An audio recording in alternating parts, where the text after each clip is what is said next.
What's up, guys? Mason the Brock Henderson here, and yep, it's about what I'm expecting these days. Yeah, I mean, basically what I'm going to try to avoid from here on out to the rest of the season is I'm going to avoid talking about Potter. Unless my opinion changes of him, I don't think it's going to. Unless my opinion changes, I'm not going to talk about him because I gave all my thoughts in the last review. If you want to see it, go watch the FA Cup Man City review. That's basically where I lay out, here's why Potter doesn't work. It's not going to change. It's going to be the same. They're going to stick with him all the way into the championship. So, bully for that. So we're just going to focus on, players, referees, because got some opinions on that. And I do want to apologize if either the lights go out or if you hear loud thunder noises. We're under a tornado watch here, which honestly I'm kind of like, you know what, tornado, please take me because I'm done. I don't want to live with this Chelsea anymore. But yeah, so let's talk about it.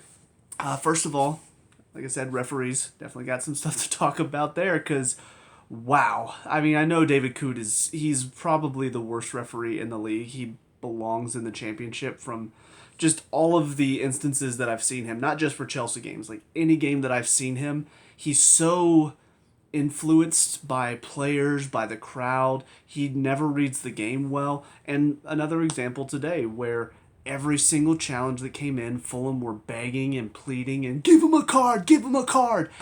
And the first one that was remotely close to a red, he's like, all right, I got you guys. I'll buy into all of this. I'll buy into the screaming and the yelling at me. I want to give him a card too. I'm so sick of all the yelling. It's just what it felt like to me. As soon as that challenge came in, I'm thinking he's gone. Because Fulham have been in his ear all game, and he's going to give in to it, and sure enough, he did.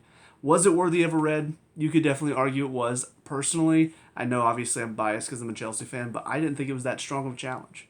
Yes, his studs were showing, but I don't think he went full force through his leg. You could see as soon as the ball was cleared, he kind of pulled his foot back as soon as the studs made contact. It's not like he left his foot in and took the leg out. So I thought, most referees, if they see that well, and if they're not being influenced by the crowd and the players and all that, and if they're not idiots, they're probably going to give that a yellow. Honestly, if a Fulham player had done that today, he would have gotten a yellow. But because of the surrounding situation and everything going on and the fact that it's David Coote who shouldn't be refereeing in the Premier League, it's going to be a red. So, unfortunate, but that's just how it goes sometimes, and not really much you can do about the referees these days. So you got to do your job, and we didn't. So now we'll talk about the players on that vein of logic.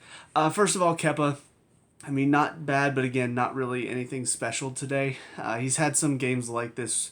Honestly, both of them have, him and Mendy. They've kind of had games like this where I look at both goals and I think, okay, they're kind of difficult. One's a deflection, one is just a header at the back post that's not being tracked. But at the same time, he's not really doing much to make an effort toward those either. So it's kind of a 50-50 for me. Like, yes, I don't expect him to make the save, but I expect him to try, and he's not really trying. So I don't know. I don't really know how I feel about him right now. Obviously, he's looked pretty good, except for the one goal he gave up against City in the league last week. So it's kind of up in the air for him. Today, I thought it was just kind of a 50-50 performance. Sometimes he was good, sometimes he was a little scary. It's just what we have right now. Between him and Mendy, neither of them are really stepping up to the plate and being world savers. So don't know what the solution is. Again, I'm kind of looking at, you got Bettinelli on the bench, I think, or was Mendy on the bench today? I think Mendy's still out. And I know, we got some young players. Maybe start looking at them, because right now the two keepers we have that are our starting options, both of them have had some very crappy games this season, so might be time for them to move on. In the defense, switch it up to a back three today. Why? Because Potter's a tactical genius. So a little different today. Chalobah comes in for the first time since, did he start in the mid? When did he play? He played right back against City in one of the matches. It was the last one. It was the FA Cup match. So today looked really poor, and I don't know why. Because honestly, this is probably the worst he's looked since he's played at Chelsea. Like, this was a bad game. And most of the time, he has average to great games. So the fact that he had his first bad game today, it is kind of one of those where I'm disappointed. I'm frustrated with him. I think a lot of the mistakes he made today were very avoidable and very just stupid mistakes. Because of the goodwill he's built up, I'm not like get him off the field. You know, when you look at like Havertz, when he has a bad game, it's like I'm done with him. He's had 20 bad games this season. We've only played 19 matches. I don't even know how many we played. It would be funny if we've played exactly 19 matches. I'm like, he's had 20 bad matches this season. He hasn't played that many games. But no, I mean, he has been playing so well previously, like before the World Cup, and then he doesn't play. He gets 2 matches, and in both of them he looks a little shaky. Is that because he hasn't been playing, or is it because he's not up to scratch and it's starting to show? I don't know. But he was definitely our worst player today, and that's saying something because we had a couple other players that definitely showed how bad they were today. Silva, for the most part, looked okay. I expect a little bit more control back there when he's in, and I don't know what it was, but today it didn't really feel like he was in control of that defense. It didn't really look like he was organizing much back there, and it felt like Fulham were able to break down that defense a little too easily, and I don't expect that whenever he's in. So he did his job okay, but he didn't do the organization part of the defense well today, and it definitely hurt us. Koulibaly, obviously, he got himself the goal, and that'll bump up his rating a little bit. But overall, I'm just still not impressed with him. You know, he gave away the ball way too much today. A couple times defensively, he's getting pulled out of position. So, I don't know. We don't really have that many options defensively either past him. We got that new guy in the Badashile. I don't know how to pronounce it. I think he's French. Because his first name is like Benoit or something like that. So, but I don't know if he's going to be any good. I know he's a bit younger, so he's more of a signing for the future. Obviously, Fofana is still out for a while, so it's just kind of like we're stuck with Chalobah, who's not playing well right now, Koulibaly, who's not playing well right now, and then Silva, who he's a good defender, but he can't do it all on his own, and that's just kind of what we have. And unfortunately, it showed today with how many good chances Fulham got. They didn't really create that much on the whole of the game. Like, you look at how many chances they created, it wasn't that much, but every chance they created was a good one because our defense was so weak today. Our wingbacks today was Azpilicueta and Hall.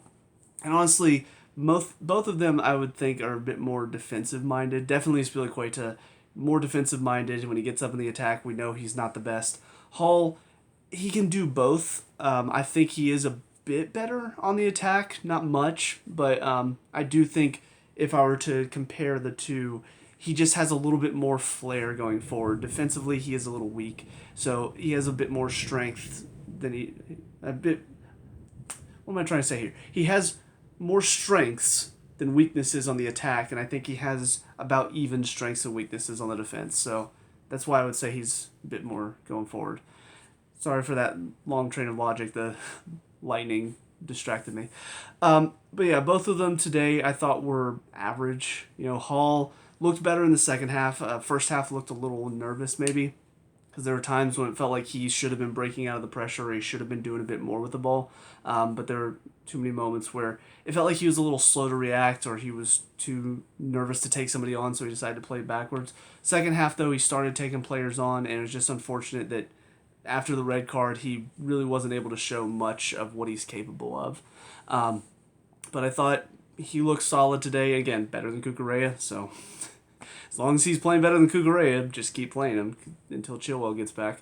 And then Azpilicueta, you know, as always, just kind of an average performance because he's not really a wingback. I was disappointed on the Willian goal because you would think, we know Willian, we know what type of player he is, we know how he cuts in on his right foot and he can bend it toward the back post, so why would he let him in on his right foot? So that was a little disappointing, but typically he's better defensively than that. I was a little disappointed with his defensive side of his game today, but as always, he's a hard worker, he's busting it up and down the field, he's willing to put in a challenge, and that does sort of lift the morale a little bit when you see your captain going around and doing that. So, but I wish he had the I guess, the physical capability to keep at that level for as long as he used to be able to.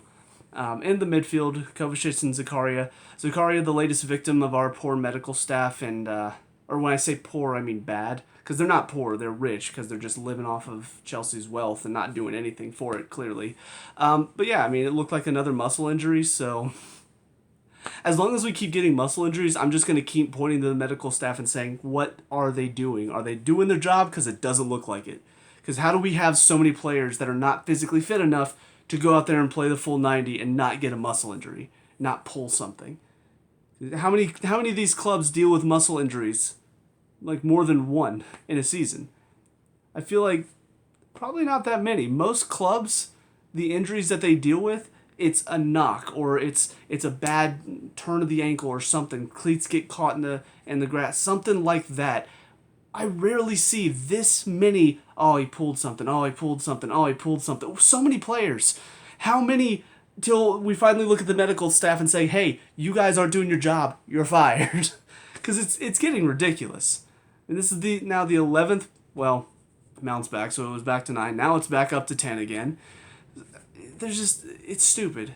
It's absolutely stupid that we're still dealing with this and nobody is raising the question of, what are you guys doing?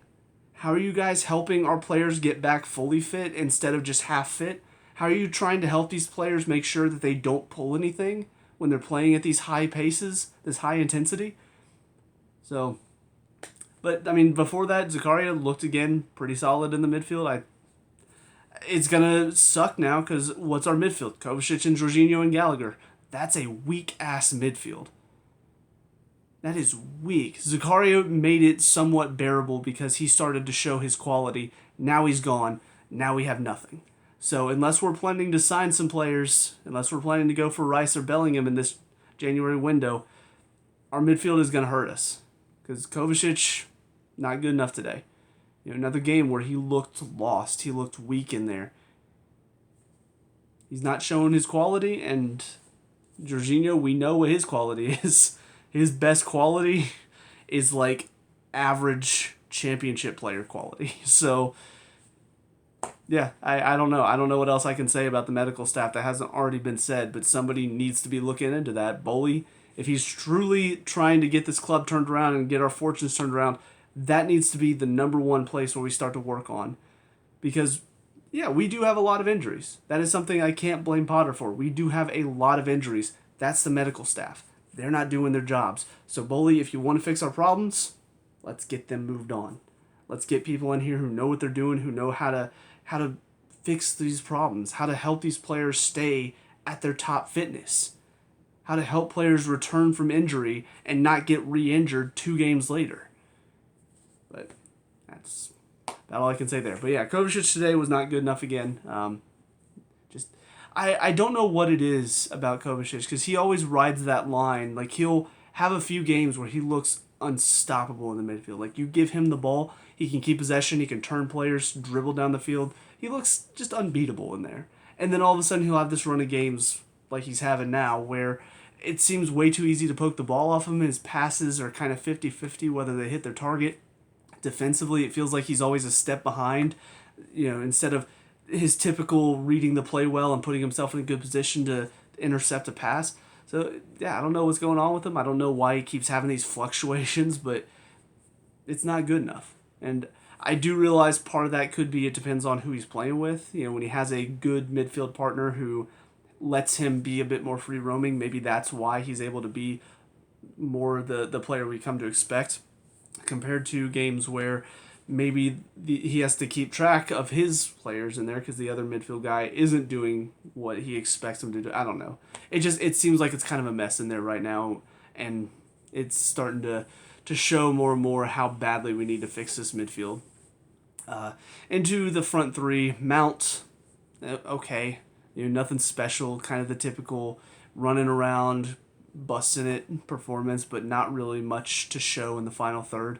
Obviously, the free kick that led to the goal was nice, but just not when we get into that final third, it feels like he's kind of lacking ideas. He's not really sure what to do. And today he did have the run of Felix to look for, but it felt like he wasn't really finding that pass very well. So a little disappointed, but still appreciate his hard work, unlike most of the Chelsea fan base. Felix, unlucky on the red card, but already today he looks like he's going to be just a breath of fresh air in the front three because his runs, his ability on the ball, his cleverness when he gets on it too, it looks different. It's a player that's different than what we have. It's a player who's willing to take on players. He's willing to try something a bit more fancy. He's willing to use the talent that he has and be dangerous. And he was our most dangerous player today. He should have had probably 2 assists. He maybe could have had 2 goals if his finishing was a bit better. So honestly, today he really was, even with the red card involved, he still was our best player. Didn't even play a full 60 minutes, and he was our best player today. It's not necessarily a good thing. Like, I'm glad for him, and I'm glad we got a player like him in, and I hope we're going to look to turn this loan into a full term, like a permanent option. But it is kind of concerning for the club that your best player today didn't even play 60 minutes. And he was still, like, on the whole of the game, he was still your best player. That's not good. Especially considering Zakaria is probably your second best player, and he's going to be out for a little bit.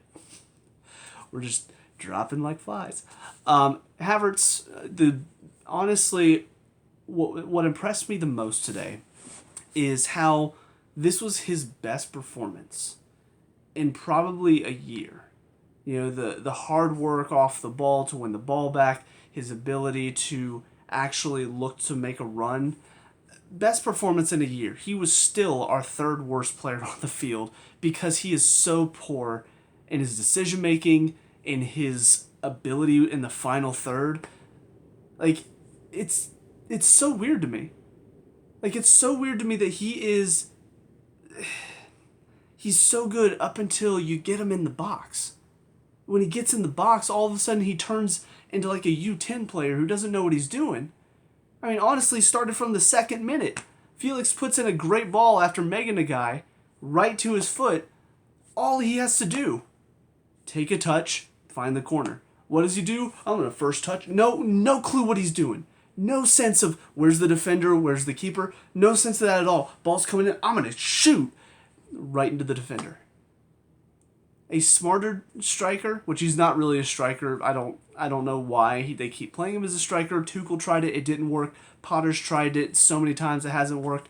Why do they keep trying it? Because here's your brick wall. And hoping to break through that brick wall. It never happens. But that's the thing, though. He's not a striker. So he gets the ball in there, and instead of taking a touch, instead of having his head up at all to see where do I need to place this shot, there's none of that. There's no thought of that. It's just, I'm going to shoot. And big whoop, or big surprise, it doesn't work. It doesn't work out for him. Because he shoots it right at the defender instead of seeing where to place it.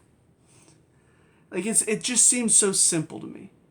Like, obviously, I'm not at that level. I don't have that capability. So people could look at me and say, well, you don't know because you're not playing there. Well, yeah, but I still can see what's going on. And I see what these players are capable of doing.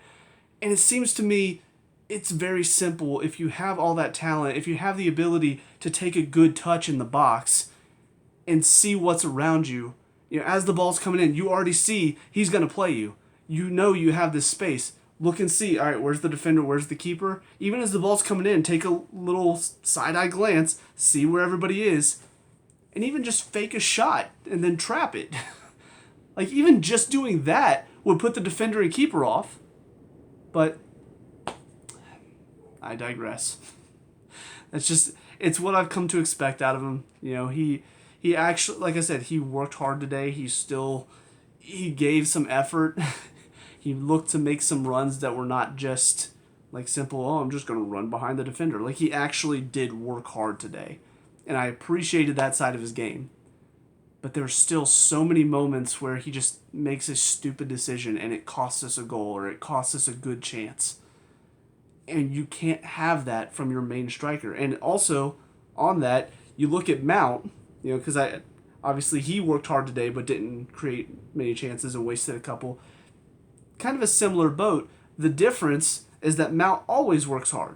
Mount always puts forth effort, and he's always just busting it for the team every single match. This is the first time I've seen Havertz do this. So, kind of similar to the Chalaba argument, I don't see this performance from him very often. Still has the whole missing chances and wasting opportunities, still has that in his game. So, on the whole of it, this is still a bad performance from him. This is still not good enough. So, I hope all that made sense. I'm kind of frustrated, so I feel like I might be ranting a little bit. If that's the case, I apologize, but it's where my head is right now. I'm very frustrated with Havertz and frustrated that he's consistently playing when, I don't know. I mean, give Fofana a chance. Let's see what Aubameyang can do. See if he can try to up his price a little bit in the transfer window. We just don't have anything up front. That's the problem. Nothing at all. As far as the subs that came on, Jorginho came on for Zakaria. Looked okay. Typical Jorginho performance. Well, better than typical. Like, I don't think he made any mistakes today that I can think of, so that's better than typical. But he's still just not good enough to run the midfield and help us win possession in there and keep possession and get it down the field quickly. The 4 subs that came on, I don't know why he made all these subs at once, because kind of felt like I don't know, like a desperate throw at that point. But Zakaria came on, don't know why. I mean, I guess Hall probably isn't 90-minute fit, so kind of makes sense. And it did change our back four or our defensive line into a back four, so maybe that was the thinking there. But yeah, I mean, he wasted a few chances as well, and also defensively he's not good, so he's a player you throw on there if you need some legs, and that's about all he had today was legs, and those legs carried him into nothing. Gallagher came on kind of similar to Zakaria at this point, and that's sad to say. When he first started this season, I remember being excited. I remember thinking, God, I can't wait to see what he's going to be capable of. And now he's just on the level of Zakaria. He comes on, he's got legs, he's got energy, but he's not doing anything with it. Defensively, he's not good enough. Attacking, he gives the ball away too easily. I don't know. I don't know what's happened, because it really felt like this was going to be his year to break into the team, but now it feels like, were we all getting a little too hopeful? Is this another Hudson-Odoi moment, or is this just Potter not knowing how to utilize him? I don't know. It could be either or. Ziyech came on. Don't really remember much from him. I will admit I wasn't really watching that much after the second goal. So I may have missed some stuff that Ziyech did, but I don't really remember anything from him. And then Chukwuemeka came on, and I do remember a couple things from Chukwuemeka. And honestly, I mean, this is the 3rd performance in a row. Man City FA Cup performance wasn't fantastic, but it also was 3-0 down, 20 minutes to play. So I don't really expect much from him, but this is 2 performances now. The one against City last week, and now this one against Fulham, where he has come off the bench and looked like one of our better players. I don't know what he has to do to get a start, but maybe Potter will tell him, hey, if you will just get down and... No, I'm just kidding. But, I mean, seriously, you gotta wonder, what is he doing that's not impressing Potter in training, that yet when he comes off the bench and he does all of this isn't worthy of a start? I don't know what else he has to do. Havertz can sit around and do nothing all game and start every single match. Chukwuemeka comes off the bench and creates some of our best chances in the match, or at least in the second half, and yet still can't find a way to start a match. So maybe he won't be as good starting a match. Maybe he'll only be good coming off a bench. I don't know, but you won't really know until you try. You won't know until you give him a chance. And so far from what I've seen from him, my God, I want to see him get a chance, because he is looking solid, and at such a young age too. Let him ride this high of youth and energy and willingness to run at people. I mean, he wants to play. Go let him play. Let him be effective. But I don't know. It's not happening for whatever reason. So, but I think that's about all I've got for today. Sorry if it was a little all over the place. Like I said, I'm a little frustrated, a little distracted, because I keep hearing like the wind and the rain picking up, and my brain is kind of drifting to, am I about to perish in a tornado? again, wouldn't be the worst thing in the world right now. Just that's how done I am with this club. Or at least with this season. I'm not done with the club. Hold your horses. I'm gonna be a Chelsea fan till I die, but I'm sick of how this season is going. I'm sick of Potter. I'm sick of Bowley. Just really should have done better picking a new owner. Oh well. That's it for me. Let me know what you guys think down in the comment section below. What were your thoughts on this match? Let me know what we can talk about and discuss. All that good stuff. Leave a like and subscribe for future Chelsea reviews, and I'll see you guys in the next one. Peace out.